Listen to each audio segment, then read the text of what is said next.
Hello and welcome to the Crawley Community Awards 2020. Now it has been a very different year this year. As you can see, we're filming in a different space at the Hawth. It's empty, it's just us, but that does not change the fact that we do have winners and that your name could be in one of these envelopes. So without further ado, let's get started.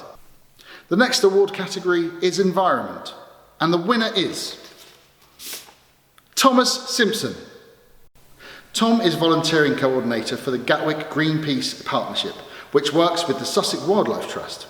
He leads a range of groups around Crawley and Hawley in conservation works and rebuilding footpaths and bridges for public access and our beautiful area woodlands. He does a huge amount of conservation work in the area and supports loads of community groups. He freely shares his knowledge with the groups and works to ensure the safety of everyone on his sites.